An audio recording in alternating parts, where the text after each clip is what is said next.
नमस्कार। आगे बढ़ते हैं और दशाफल संख्या 104 की बात करते हैं। और आज जो बात होगी बुध की महादशा में राहु के अंतर्दशा का फल। तो पाठ को क्रम से पढ़ते रहिए, आगे बढ़ते रहिए और पाठ को सुन मात्र लेने से ही आपका ज्ञान बढ़ेगा, लेकिन तब बढ़ेगा जब आप क्रम से पाठ को सुनेंगे। आगे बढ़ते हैं तो सबसे पहले एक सूचना दे देते हैं आप लोगों को कि एडवांस प्रिडिक्टिव एस्ट्रोलॉजी का क्लास जो है वो 14 जनवरी से प्रारंभ हो रहा है। आप लोगों में से जिसको भी इच्छा हो हमारे साथ ऑनलाइन क्लास लेने का, जूम के माध्यम से क्लास होता है, वो नामांकन करा सकते हैं। आप किसी देश में रहते हैं या किसी राज्य में रहते हैं, कहीं से भी आप हमसे जुड़ सकते हैं। चलिए आगे बढ़ते हैं। तो सबसे पहले महादशानाथ के प्रकृति को हम लोगों ने पूर्व में ही समझ लिया है, तो अब किसको समझना है? अंतर्दशानाथ के प्रकृति को समझना है। तो अंतर्दशानाथ कौन सा ग्रह है, उसकी प्रवृत्ति कैसी है, किस प्रकार का कारकत्व वो रखता है, किस प्रकार का फल देना चाहता है, ये हम लोगों को जानना सबसे ज़्यादा जरूरी है। तो अंतर्दशानाथ कौन है? सबसे पहले राहु है। ये ग्रह के रूप में राहु है। अब ये राहु कैसा है?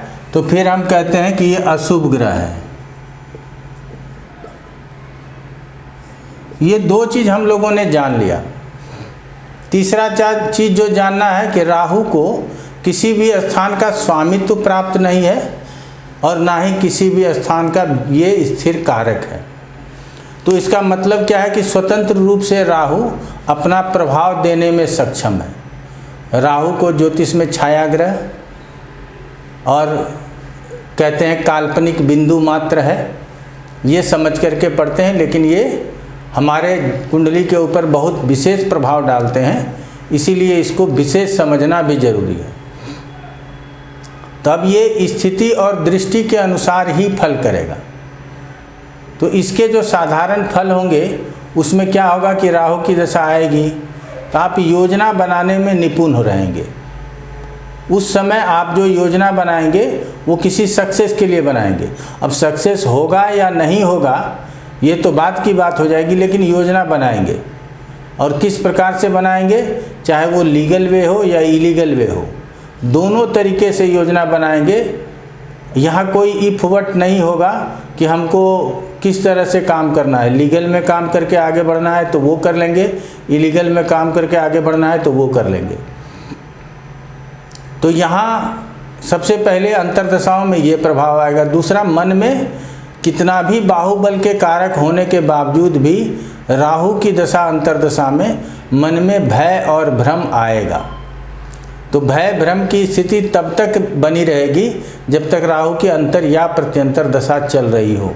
हम यहाँ महादशा की बात ही नहीं कर रहे हैं। और ये सारा गुण जो है ये साधारण फलों में आपको प्राप्त हो जाएगा। हम दो प्रकार के फल हमेशा बताते हैं। पहला है साधारण फल। दशा फल दो प्रकार से प्राप्त होता है, ये हम हर चैप्टर में लिख रहे हैं, ये आप लोग समझिएगा। पहला है साधारण, जो ग्रह अपने गुण स्वरूप के अनुसार देता है, यहाँ तो कारकत्व के अनुसार देता है। तो और दूसरा है विशिष्ट फल।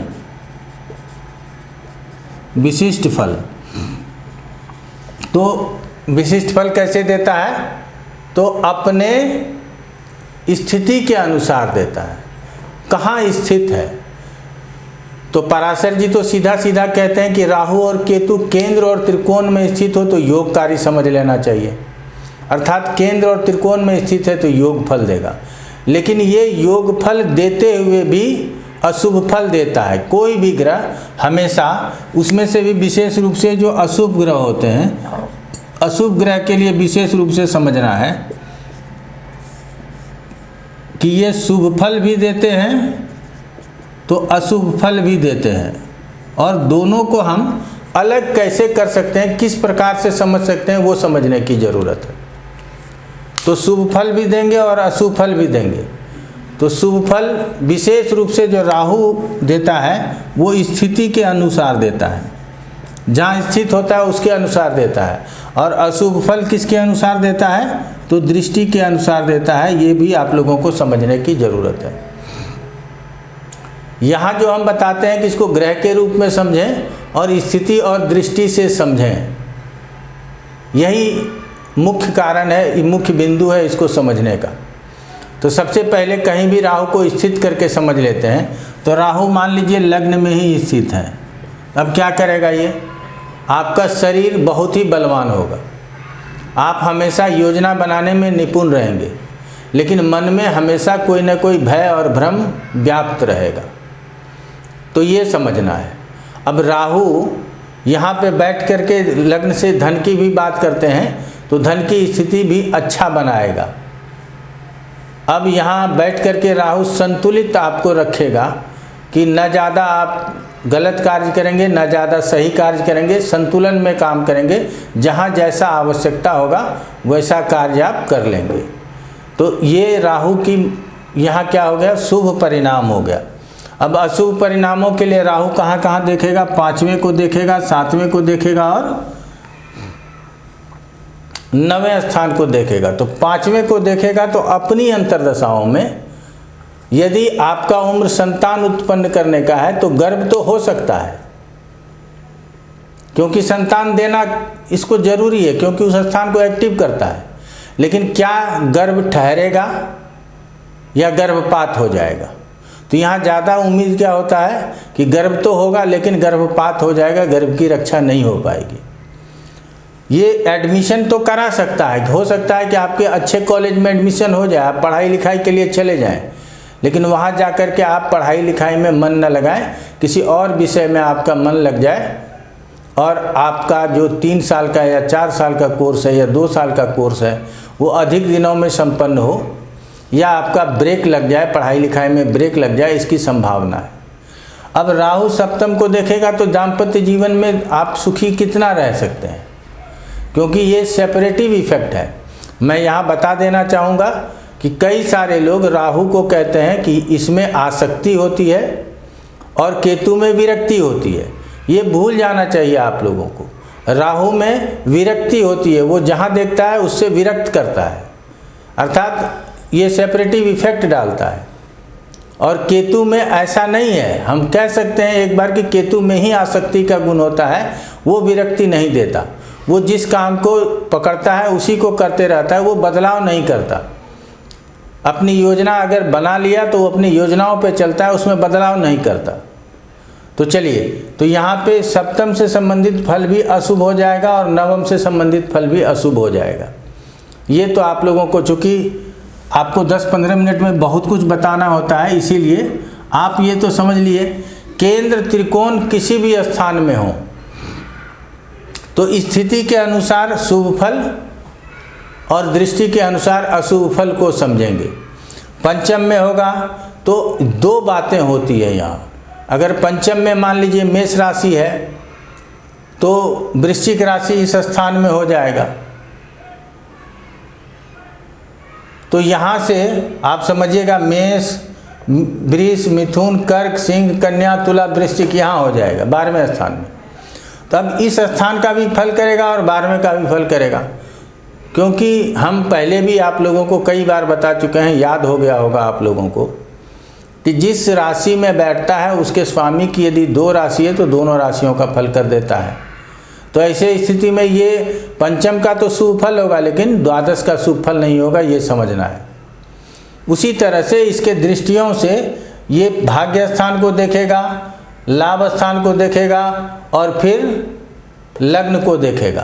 तो ये लग्न को, भाग्य स्थान को और लाभ स्थान को, तीनों को अव्यवस्थित करेगा, तीनों से संबंधित परिणाम अच्छे नहीं होंगे। तो ये केंद्र त्रिकोण में स्थिति के अनुसार आप लोगों ने समझ लिया। राहु 6ठे में है, राहु 8वें में है, राहु 12वें में है, राहु दूसरे में है, ये फल समझिएगा। तो सबसे पहले क्या है, 7वीं दृष्टि सबके पास है।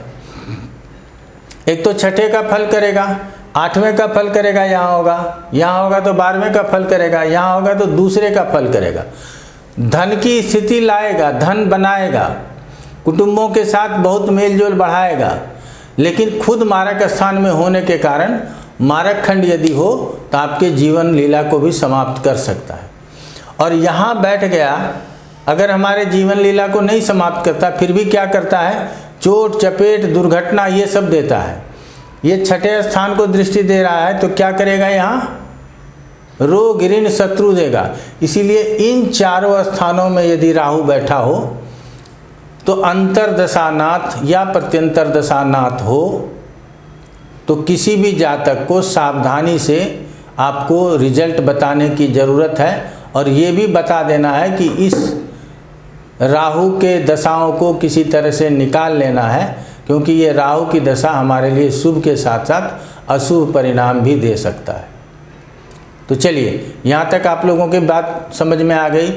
अब मान लिया जाए कि राहु तीसरे स्थान में है, केंद्र त्रिकोण हो गया, लाभ स्थान हो गया, अब तीसरा स्थान है।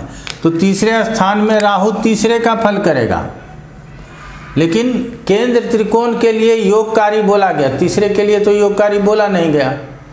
तो तीसरे स्थान में तीसरे का फल क्या करेगा, अच्छा करेगा या बुरा करेगा? तो अच्छा नहीं करेगा। क्या करेगा, यहाँ आपके पराक्रम तो आपका जरूर बढ़ाएगा क्योंकि ये अशुभ ग्रह है, लेकिन छोटे भाई की बहन के ऊपर भी आप शासन करने लगेंगे, अपने नौकर चाकर के ऊपर भी शासन करने लगेंगे। जो कोई भी मित्र हो, आपसे उम्र में छोटा हो, ओहदे में छोटा हो, आप उसके ऊपर शासन करने लगेंगे। आप खेल कूद में भी लीडर बनना चाहेंगे। तो हर जगह पे आप जब लीडर बनना चाहेंगे तो ये इसका निगेटिव इम्पैक्ट होगा कि आपको इस स्थान का सुख पूरा मिलेगा ही नहीं। और यहाँ से दृष्टि सप्तम स्थान के ऊपर है, नवम स्थान के ऊपर है और लाभ स्थान के ऊपर है। तो सातवां, नवां और लाभ अर्थात दाम्पत्य जीवन, भाग्य और आय का स्थान, वृद्धि का स्थान, ये तीनों स्थान प्रभावित कर देता है। तो तीनों स्थान प्रभावित कर दिया तो तीसरे में बैठ करके भी ये कहाँ बहुत अच्छा फल कर रहा है। तो तीसरे में भी बैठा है तो हमको समझने की ज़रूरत है। छठे, आठवें, 12वें दूसरे के लिए तो हमने पहले ही बताया, दूसरे के लिए संतुलन की ज़रूरत है, संतुलन साध करके जवाब देने की ज़रूरत है। लेकिन छठे, 8वें, 12वें बैठा है तो संतुलन की ज़रूरत नहीं है, अशुभ फल ही आएगा, विशेष रूप से अशुभ फल आएगा, ये समझ लीजिए। एक ही विषय से ये शुभ हो सकता है कि शुभ ग्रहों के साथ हो और शुभ ग्रहों से दृष्ट हो, तो इसके अशुभ फलों में कमी आ जाएगी। यदि शुभ ग्रहों के साथ नहीं होगा, शुभ ग्रह से दृष्ट नहीं होगा, यदि और अन्य अशुभ ग्रहों के साथ होगा, अशुभ ग्रह से दृष्ट होगा, तो अनडाउटली आप ये समझिएगा कि राहु का फल बुरा होगा। और ऐसे राहु के फल में आपको रेमेडी की ज़रूरत होती है। लेकिन किस प्रकार का उपाय करना है ये तो आप जानते हैं कि हम अभी क्लास में चर्चा नहीं कर रहे हैं। जब इसकी ज़रूरत, पहले ज्योतिष सीख लीजिए, जब ज्योतिष अच्छे तरीके से सीख लेंगे तब उपाय की बात होगी। तो ये आप लोगों ने समझ लिया कि राहु किस प्रकार से अपनी अंतर्दशाओं में फल करेगा। लेकिन ये समझ लीजिए, जब तक अंतर्दशाओं में रहेगा तब तक आपके मन में भय भ्रम की स्थिति को पैदा करता रहेगा और आप अपने आप में अनस्टेबल महसूस करेंगे, स्टेबल महसूस नहीं करेंगे। लेकिन यदि केंद्र त्रिकोण में है तो ये अपनी दशाओं में, अगर 4th हाउस में है तो और कोई ग्रह 4th हाउस को देख रहा है, वहाँ बैठा है, वो मकान खरीदने नहीं दे रहा। लेकिन राहु यदि 4th हाउस में है तो वो किसी न किसी तरीके से आपको मकान खरीदवा ही देगा। ये सब ब्यूटी भी राहु के पास होता है। तो आप समझ लिए कि राहु यदि अंतर्दशाओं में आता है, बुध की अंतर्दशाओं में आता है तो क्या फल करता है। अब एक ही विषय को समझना बाकी है कि बुध यहाँ है और राहु यहाँ है तो ये षडाष्टक हो जाएगा। बुध यहाँ है और राहु इस मारक स्थान में बैठ गया तो ये षडाष्टक हो जाएगा और मारक भी हो जाएगा। तो ऐसे में अशुभ परिणाम ही नहीं, विपरीत परिणाम देने लगते हैं। राहु यहाँ है, ये षडाष्टक हो जाएगा, ये अशुभ परिणाम देने लगेगा। राहु यहाँ है, 2-12 हो जाएगा, अशुभ परिणाम देने लगेगा। राहु यहाँ है, 2-12 हो जाएगा, अशुभ परिणाम देने लगेगा। अब राहु यहीं है या यहाँ है, बुध को लग्न में डाल दिया तो ऐसे स्थिति में भी अशुभ परिणाम आने लगेंगे। तो आप लोगों को कई तरीके से कई विषयों को समझना है, और अगर विषय को अच्छे तरीके से समझ लेंगे तो आप सभी बातों को समझ पाएंगे, और विषय को ही समझेंगे नहीं तो कौन सी बात आपके समझ में आएगी। तो किस प्रकार फल करता है इसको समझने के लिए बस इतना ही समझना काफ़ी है कि राहु की स्थिति और दृष्टि से उसके फल को निकालना है, क्योंकि वो किसी स्थान का स्वामित्व नहीं रखता, किसी स्थान का फिक्स सिग्निफिकेटर नहीं है। इसीलिए विशिष्ट फल के लिए स्थिति के ऊपर डिपेंड होना है, और साधारण फल उसके जो स्वयं के स्वतंत्र कारकत्व हैं और कुछ शनि के कारकत्वों की तरह जो काम करता है उससे ही उसके साधारण फल को समझना है। आज इतना ही। आप लोगों का बहुत बहुत धन्यवाद।